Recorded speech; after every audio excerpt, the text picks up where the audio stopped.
When pigeons complained to Prophet Sulaiman Alaihissalam. Prophet Sulaiman Alaihissalam was blessed with the power to subdue many creatures such as jinn, humans and animals themselves, which can be proven through the words of Allah.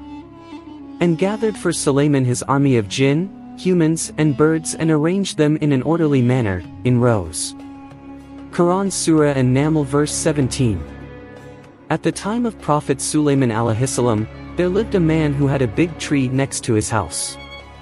At the top of the tree is a nest for pigeons laying eggs. One day, the man's wife asked him to collect the big tree and take pigeon eggs to use as food for their children. The man did it too. After this incident, the mother pigeon complained to the king Prophet Sulaiman. The mother told him about the incident. Finally Prophet Sulaiman invited the man and told him to transfer.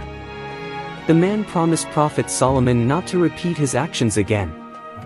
One day, his wife told him to take another pigeon egg. The man said to his wife, "I will never do it again." Because Prophet Sulaiman had forbidden me to do that. His wife answered, "Do you think Prophet Solomon will care about you or the dove? Meanwhile, he is always busy with his royal affairs."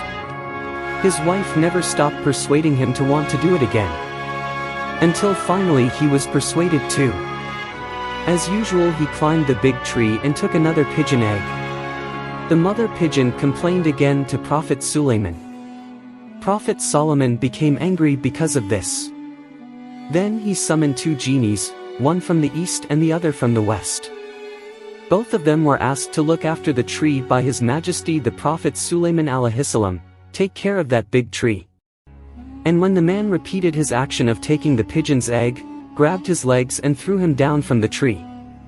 The two genies hurried away and guarded the tree. When the pigeon had laid another egg, the man immediately climbed up and put both feet on the tree. Before we got there, suddenly a beggar knocked on the door of his house. Then he from the middle of the tree told his wife to give something to the beggar. Then his wife said, "I don't have anything." The man came down from the tree and took a piece of bread. Then he gave it to the beggar. After that he climbed the tree again and took the pigeon egg. The two genies intended to catch the man. But suddenly Allah sent two angels. One of them grabbed the genie's neck and threw him to the place where the sun rose, while the other grabbed the other genie's neck and threw him to the setting sun. The man safely took the pigeon eggs. Mirpati returned to Prophet Sulaiman and complained to him about the incident.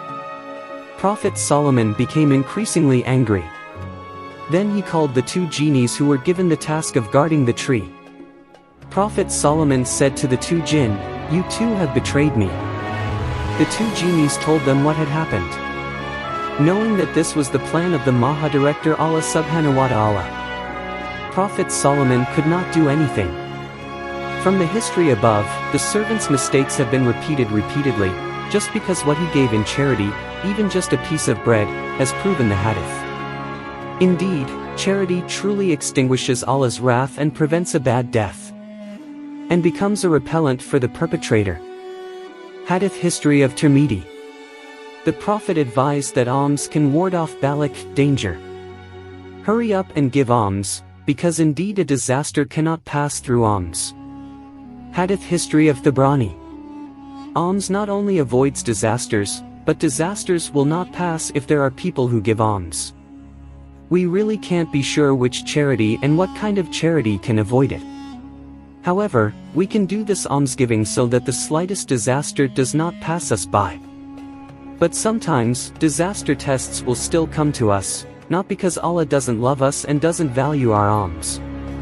However, this is a form of test whether we will continue to give charity as usual, even though we face disasters and difficulties. Not only in this world, alms also wards off future disasters in the afterlife and on the Day of Judgment. This is also conveyed in the following hadith.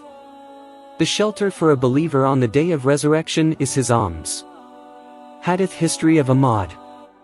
Even though we don't feel it in this world, Allah will guarantee that alms will save us in the afterlife. We can only pray and hope that we can get all of this in the afterlife. Tankihul Qalul Hatsits by Sheikh Nawawi al-Bantani.